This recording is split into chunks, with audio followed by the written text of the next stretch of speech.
Story 1, this is Fireteam Delta. Dad's coming home. Welcome to the Military Veteran Dad Podcast, where it is our mission to bring every dad home. I am your host, Ben Cloy. I'm a United States Marine veteran, husband, and a father.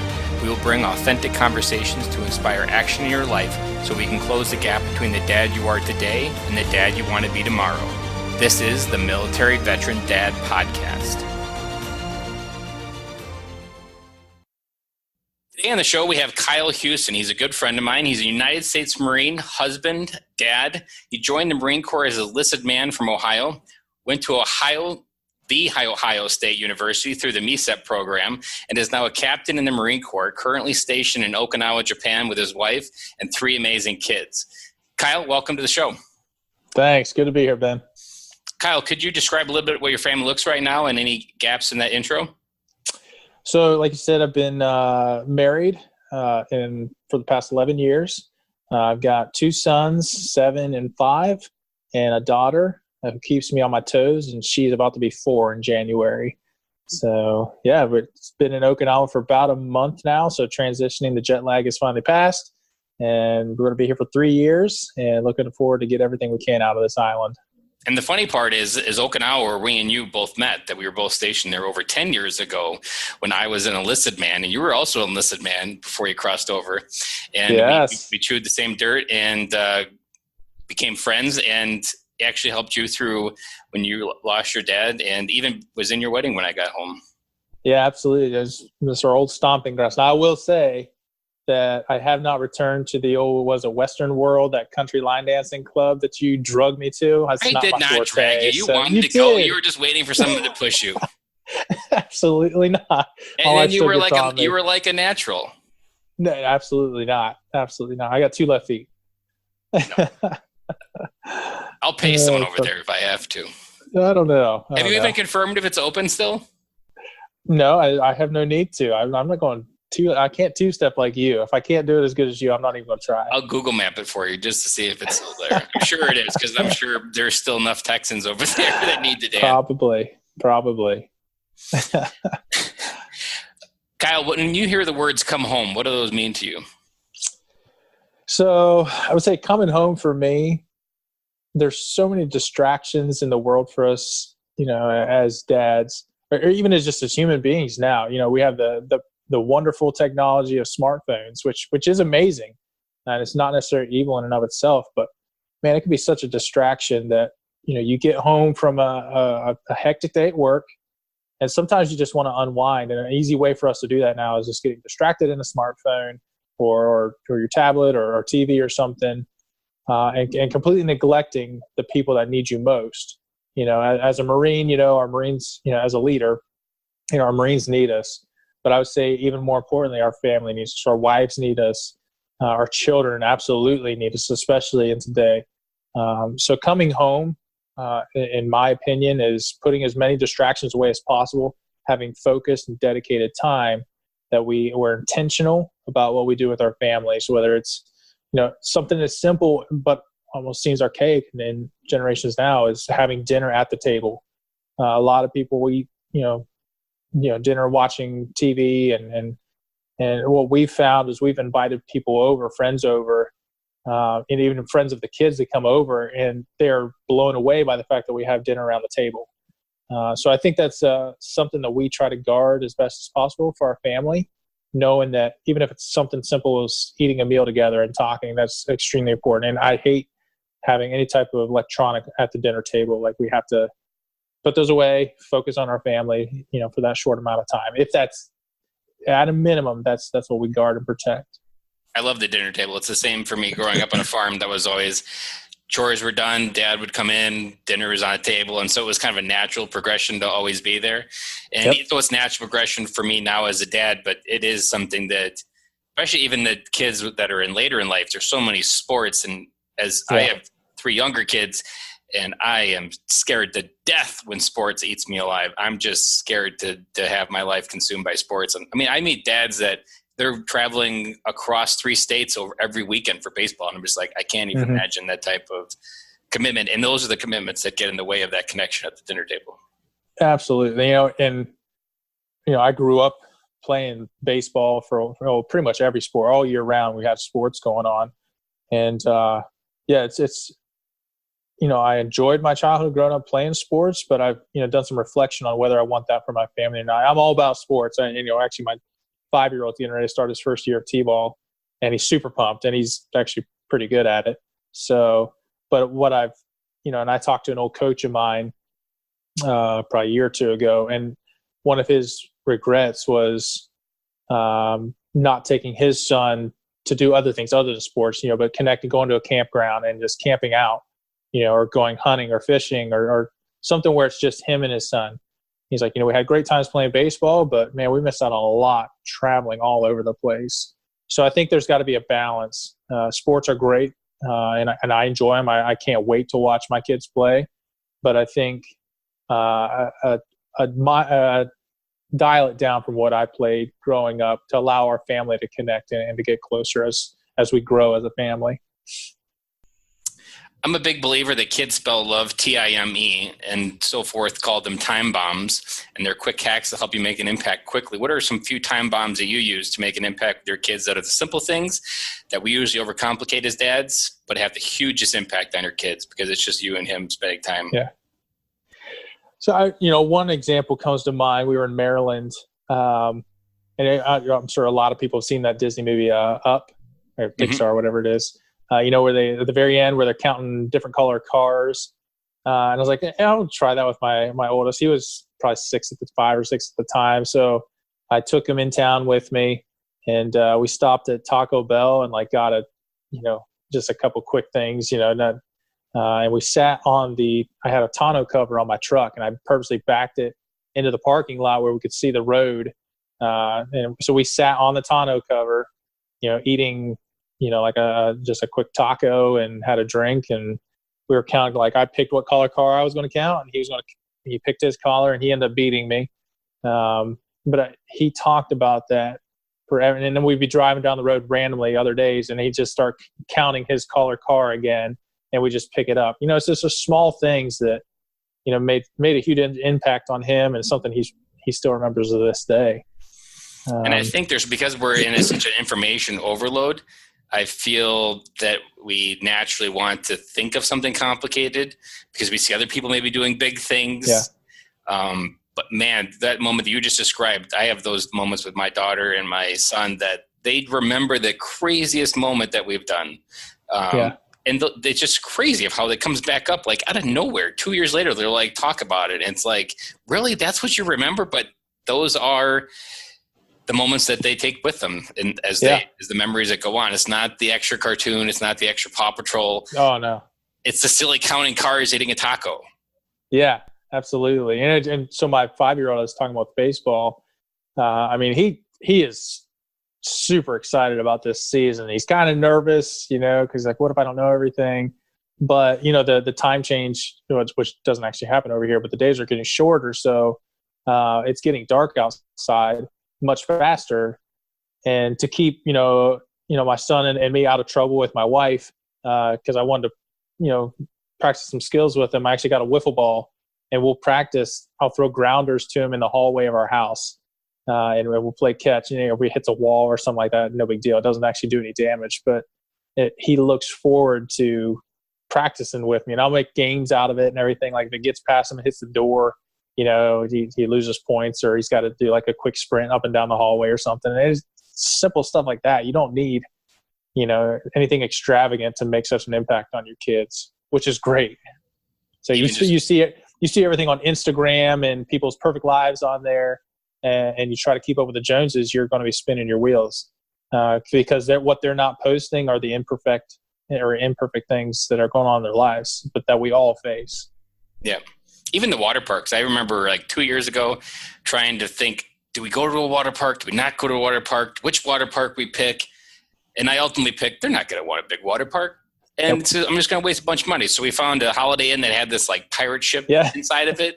And we went there for 3 years in a row. And it was the perfect place. And they talk about it still to this day of that silly pirate ship. And it's a good mind. It's something good to be mindful. I'm always more mindful of it these days of is this really something they want, or is this just me inflating it? Even going to the silly library is something that they love. Yeah. It's like, can we go to the library? It's like, yeah. Yeah. And I really enjoy running now. I never really used to, but so one thing I started doing is on my run route, if I come past a flower bush, like wildflowers or anything, my daughter is obsessed with flowers. I'll pick like a couple quick flowers, take it home with me off my run, and I come in and like her face just lights up when I hand her these little flowers. So, that's definitely something she's gonna remember. Absolutely. Her boyfriend's gonna be screwed because the day he comes home without flowers, where's my flowers? Setting him up for failure, I guess. Yeah. So, or maybe you can give him a hint that first date or that first dance. Make sure you have flowers. If he's the type of guy I want her to be around, of course. If not, that's a quick way out. If you don't give him that advice. Yeah, we're talking like 40 years from now. So I don't have to really worry about that for too much longer. So, when your kids are 30, what do you want them to remember and say to their friends about you? What do they want? What do you want them to brag about? My dad was this when they're 30. Almost some self-reflection on that question. I kind of asked, well, what do I treasure the most about my dad? And what I really, my dad was a hard worker. He would get up at like 3:34 in the morning every morning to do the farm chores and then get to work and then staying up, 9 or 10, 11 o'clock at night, getting other things done. And, but what I remember the most is like, he was always at every one of our games. Like he do whatever he had to come to one of our games. And, in the military, that's extremely tough. And there's been times where I've had to miss a practice or even a game at times. But I want the principle of that is just being present and doing everything you possibly can to be as present as often as you can. So that's what I want my kids to remember me is I fight to spend as much time with them as I possibly can. So that with that comes sacrifice. We were talking earlier. I don't go golfing all the time anymore. I love golf, but at the stage, my kids aren't really at that age they can do that. So I put that on the back burner. And I don't have a handicap of -3, so or handicap of 3. But to me, that's still worth it. Will just have to wait. Until I'm 60, and then I can become a master, of course. No, but doing that, even though I'm sacrificing, let's say golf, for example, there are other things I enjoy that I can incorporate my kids in, whether it's, hunting or fishing. I enjoy doing those things. So I'll take my kids with me and so I love homesteading. So gardening, you better believe I'm getting my kids out there and we'll make games out of planting, vegetables and stuff, so sacrificing in certain arenas, but then picking up other things that my kids can enjoy with me. And then you can teach them life lessons along the way with so many of those things. And the questions they ask are always stuff that you don't even think about, but these are the ones that they're trying to fill in the gaps in. Even Marine Corps push-ups. I remember I'll do a couple push-ups in the living room, and they love joining in. So like you can, even fitness, something you're like, I don't have the time, but it's really, if you make time to make it together, you can actually teach them how to incorporate fitness in their life and have it be something that's natural in their life versus something that they have to figure out when they're 30 of how to incorporate. Exactly. And, you mentioned that, but, I just recently got into running, and during some of my training, because I just did a trail fest through Vacation Races, which I highly recommend. It was a great time. But while I was training, my oldest son started picking up on running, and he'd asked if I could, he could do a run with me. And of course, he can't keep up with my pace and go nearly as long.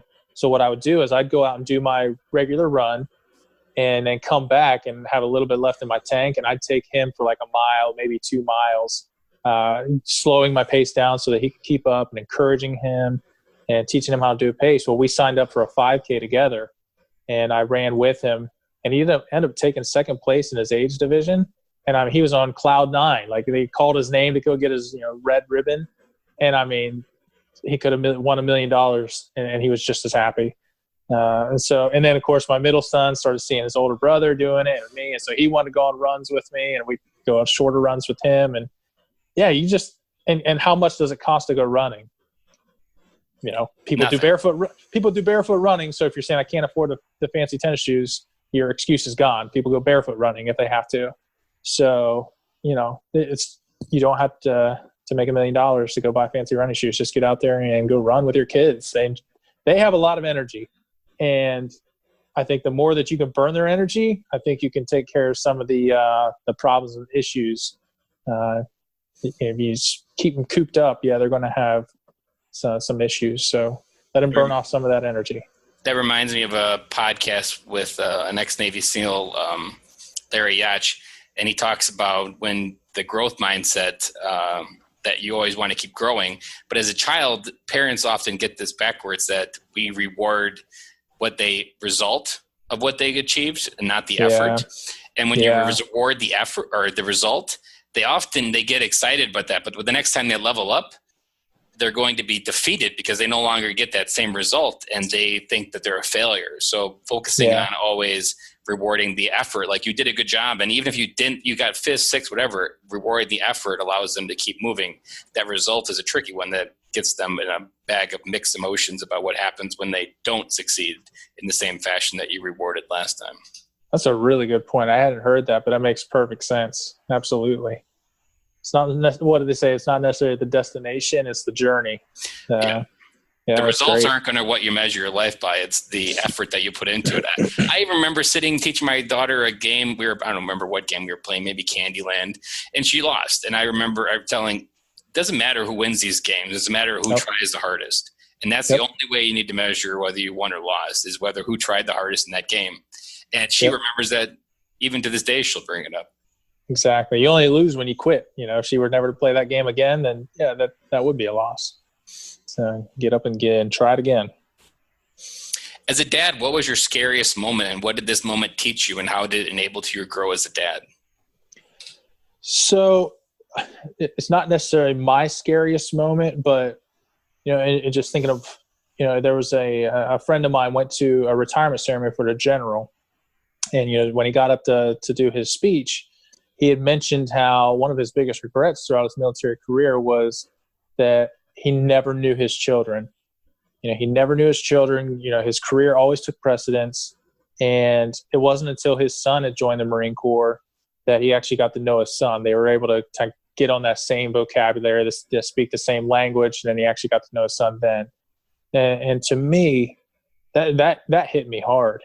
Like, I don't want to neglect my family to pursue a career. Now, granted, the military obviously is extremely important to the security of this nation. So, it's something that I take seriously and I work hard at, but I don't want to put my family on the back burner solely for a career. So, I do my best to balance. And it is a balancing act. I don't know that there's necessarily a work-life balance. It's more like work-life balancing act. So at times there's certain seasons where I'm busy at work. But there's other times where it's not as busy. We're actually what they call No Work November, with the Marine Corps Ball, the Veterans Day, Thanksgiving, there's a lot of holidays in there. So during this period, work kind of slows down. So you can take that time to really pour back into your family and spend time, and it's, and then again, on the weekends, I could spend those going out golfing and taking up the entire day golfing or kayak fishing by myself. Instead, I would rather be with my family, be with my kids, and incorporate them in some of the things. But there are times where it's good for us to get away and reconnect with other guys. I went on my run this morning with a friend that I met out here, and so that was good because you can grow and take the conversations that you have, take them home and put them to practice. So it's a balancing act. Being on the other side of transitioning, and you're still active in being out, I think one of the things that men lose the most in that transition is reality of what tribes mean to us. And I've heard it explained best that for men on this earth for 2,000 years lived in tribes. We hunted, we gathered, we fought, we learned, we grew together as a tribe. And only in the last 100 years did we somehow think we were smart enough to beat evolution. And in reality, men need to survive in tribes. We need that tribe to grow, to hold things up sometimes. I use a colloquialism reflecting on the Marine Corps. In the Marine Corps, we have a motto: if you can't lift it, you just don't have enough Marines trying.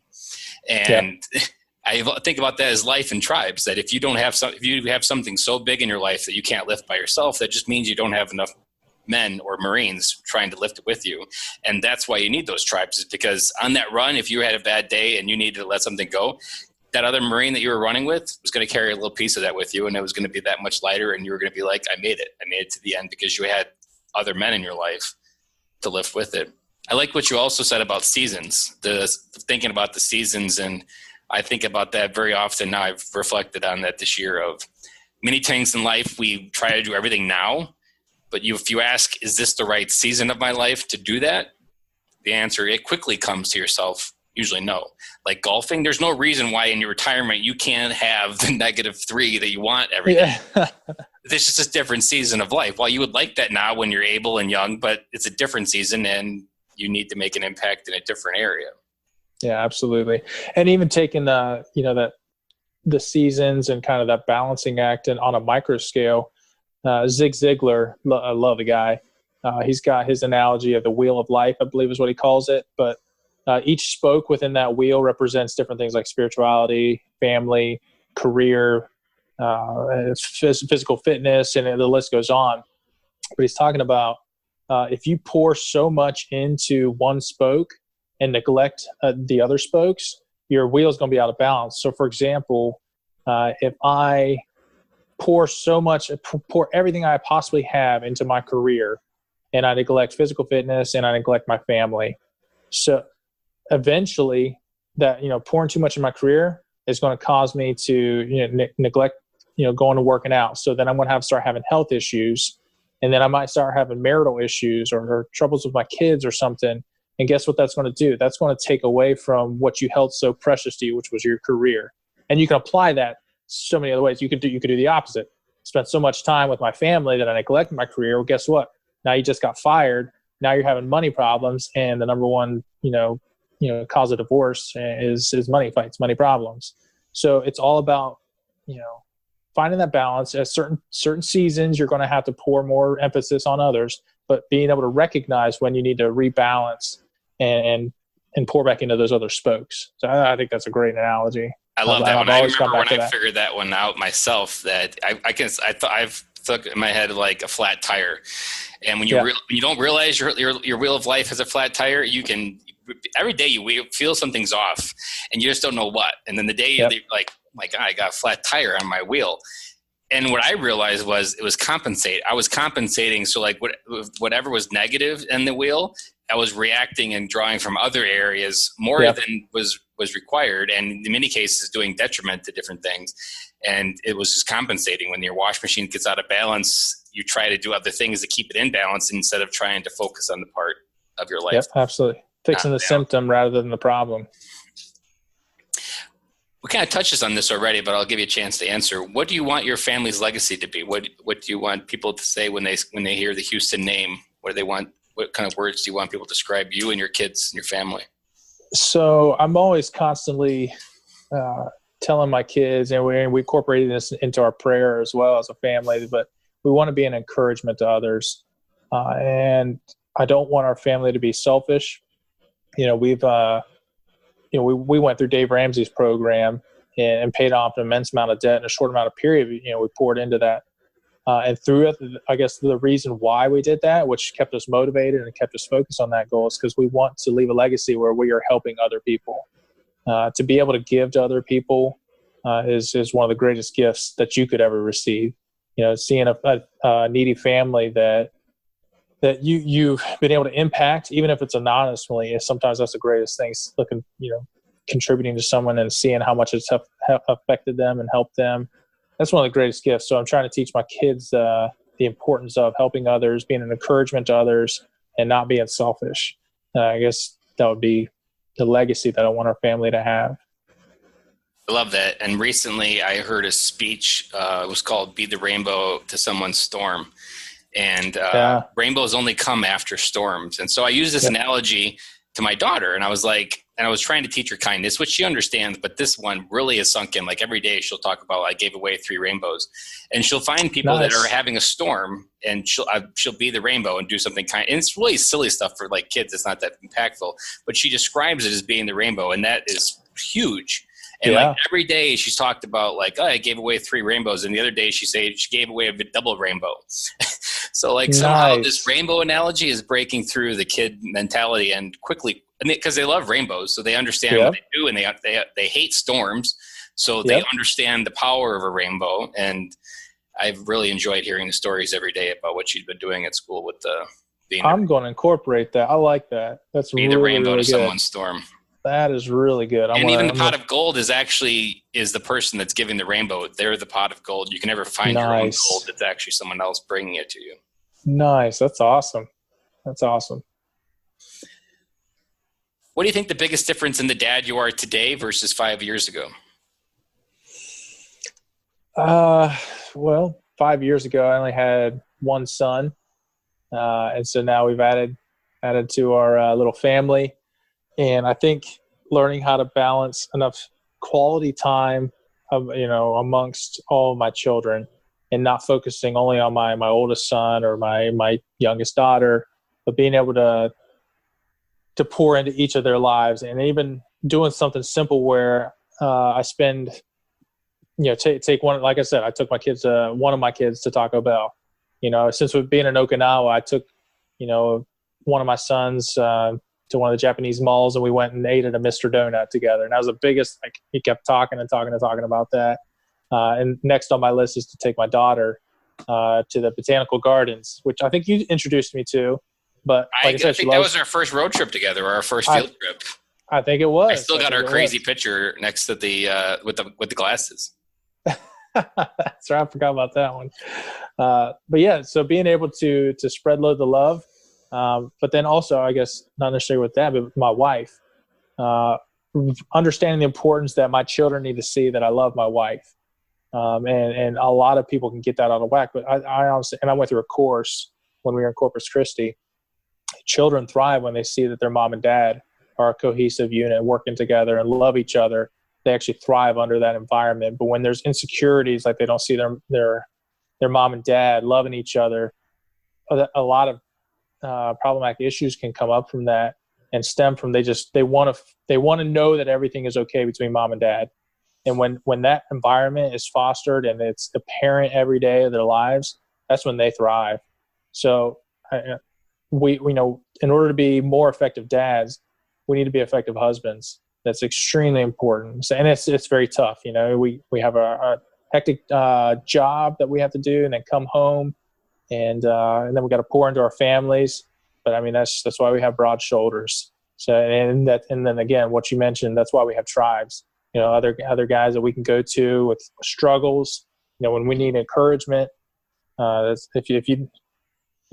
heard a saying in the real estate investing realm that I'm in. Your net worth is in your network. So if the people that you're hanging out with, the guys that you're hanging out, are they building you up, or are they tearing you down? With the negative talk and just they're not bringing any positive influences in your life. So yeah, I believe that's key. That leads us into our next question. For other dads looking to come home to their marriage, what advice would you give? So again, what I kind of led off with was and I'm guilty of it, and I'm a hypocrite at times when I was talking about this, and I need to continue to work on it. Was put that smartphone down.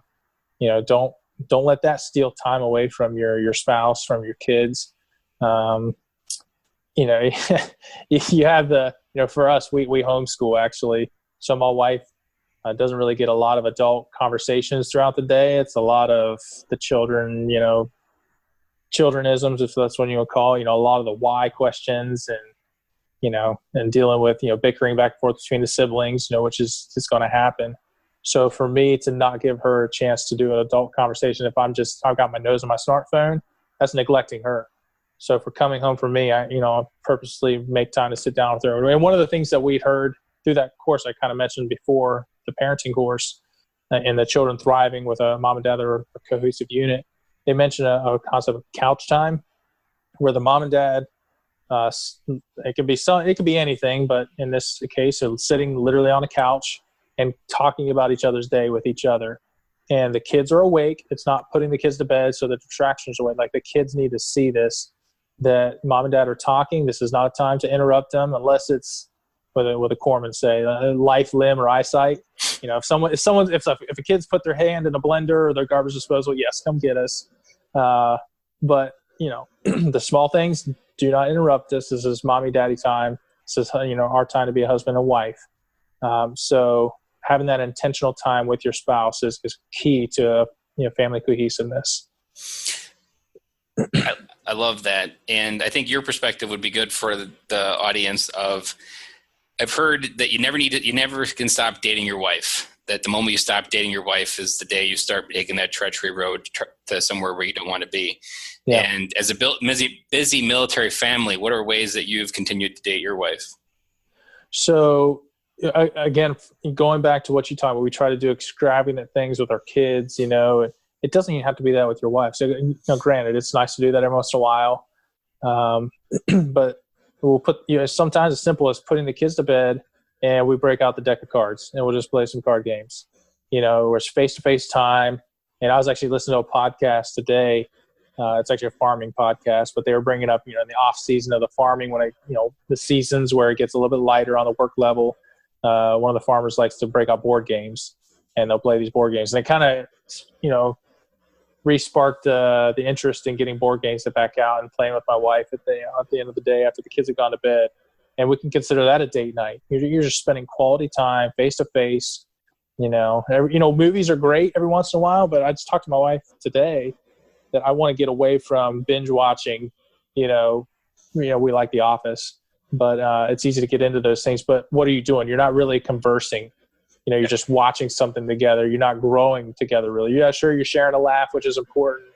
But and my wife has mentioned times where she just loves to go to, we'd go to some baseball games or something like that together. And it's times where you can just sit and talk. Yeah, you're watching a game, but you can sit and talk through a game. So it's just doing those small things. We like card games. I'm going to get our family back into board games. And, yeah. So there's some. And I think knowing your wife's love language is critical to those decisions as well. Yeah. Knowing where to put the time of. Sounds like yours is quality time, quality time. Yeah. Yeah. Yeah. I can't remember all 5 of them. I know Touch is one of them, and it's a good book. I obviously need to freshen back up on that one. And freshening back up on the military edition recently. Hey, there you go. Nice. I read the first one for, and then I saw this military one, and I was like, I think it's time to bring it up. There you go. What is a resource or a book you would recommend to other military veterans' dads, and why? So when I was stationed in Maryland, our commanding officer had a previous contact that he'd worked with, I think in the Pentagon, but a retired lieutenant colonel named Danny White wrote a book called A Widower's Walk. So there's the cover right there. And so he came to do a public speech. And the book is an autobiography of a season in his life. He's Marine Corps, Lieutenant Colonel, like I mentioned, but extremely short synopsis. He was PCSing with his family from California to Missouri. And during that road trip, he was in the U-Haul, his wife and his pregnant wife and his kid was in the car in their POV behind him. He looked in the rearview mirror in time to see her veer off the road. Her car flipped. And he lost his pregnant wife and his oldest son, who was, I think, 5 or 7 years old, something like that. And, his life changed just like that. And in his book, he goes into detail about, basically being a workaholic. Yes, our mission's important, and he would work hard during that. But he said he would go above and beyond what was actually absolutely needed just in the name of doing work and doing, exceptionally, above and beyond what other people were doing. And so he talks about his journey of learning how fragile life is and maintaining a better balance between your career and your family and pouring in your family. So a really good book. Highly recommend it. I actually recommend it for your podcast at some point. I'll try to work some connections. I know the people that know him. So I think he'd be a great person for you to interview for this podcast, because I learned a lot. I was actually able to speak to him one-on-one afterwards about his book, and because I was struggling with that at times, letting the career get in front of my family. I'm sure now you struggle even just PCSing yourself even. You're a big PCSer in the U-Haul yourself. Yeah. I joked that Dave Ramsey and Diddy Moves got us out of debt because we made a lot of money during that time that we put right on our debt. But, yeah, there were times we were a little nervous. A great book. Great point of contact. I'll try to put you in contact because I know your listeners would definitely benefit from him. Well, thank you for the share, and thank you for coming on for the show. I've really loved catching up. It was just like old times. We really haven't seen face-to-face for, I think, almost 2.5 years since I caught up with you in Corpus Christi for Corpus an Christi, afternoon smoker. I was going to ask you, how do you smoke in beef Okinawa now? Were you able to PCS your egg? So I did not PCS with my big green egg. I didn't want to take a chance on the movers shattering a ceramic grill, which was very expensive. I did bring my electric smoker, and I actually have a Boston Butt on right now that I'm smoking for pulled pork for our sloppy nachos in celebration of the Ohio State University beating Michigan tonight, which I have to watch at 2 a.m., and I'm pulling an all-nighter. So that's how dedicated I am. Nice. Bet you don't miss those nighttime football games. No, not necessarily, but you do what you got to do. You were always a diehard sports fan, especially the Ohio State fan as well. And now that you went to school there, it's even more ingrained into your blood. Yeah, I can't get away. It bleeds harder than gray. Well, Kyle, thank you for coming on the show, and I really appreciate spending time with you. Absolutely, Ben. It's an absolute pleasure, and I'm looking forward to learning from your other podcasts as well. This is a great topic. It's very important, and I wish you good luck, and stay in contact.